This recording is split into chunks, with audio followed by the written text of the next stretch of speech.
The second half of day 2 of ET EV Conclave has only begun, and we're here right now speaking with Mr. Siddharth Talawadekar, Business Head, IoT, Airtel Business. Thank you so much for speaking with us, sir. My first question to you is, of course, from your perspective, what are the current hurdles in the EV ecosystem in the country? Let me look at it from a consumer lens, right? If I'm a consumer who wants to buy a vehicle, the biggest question mark in my head would be, if I'm buying a vehicle, whether I can get a charging station, range, what is going to be the range, and so on and so forth. It's anxiety is there in the mind of a user, right? I think that's going to be one of the major challenges. But then the good part is technology is going to help solve it. So today it's not a question of just providing a vehicle or selling a vehicle.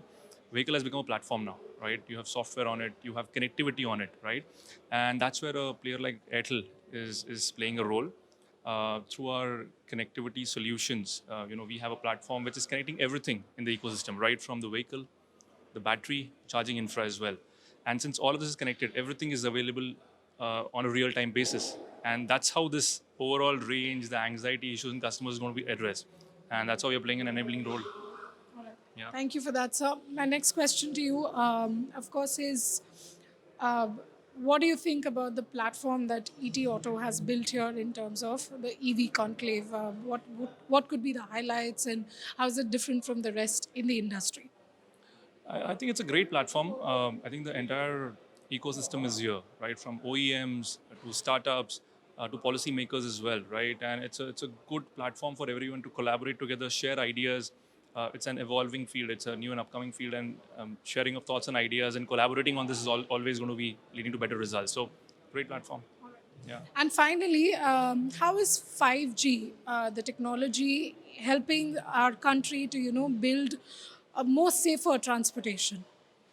So 5G is something that is in the news, right? And we have invested heavily now. In fact, every day we are rolling out in new cities. I think 5G is going to play a role in the automotive sector, specifically from a point of view of all the infrastructure elements talking to each other. So what I mean is your vehicles talking to other vehicles, the vehicles talking to other infrastructure elements, right? And in EV's ecosystem, it makes a lot of sense. So the whole use case around V2V, V2X is going to be proliferated because 5G essentially gives you extremely high throughput with a very low latency. And when all these elements talk to each other, the transportation is going to be always much more safer because then human errors can be minimized, right? And it's still early days, but eventually this is where the industry will, end up going. Yeah. Thank you so much for speaking with us, sir. Stay tuned for more updates from day 2 of ET Auto EV Conclave.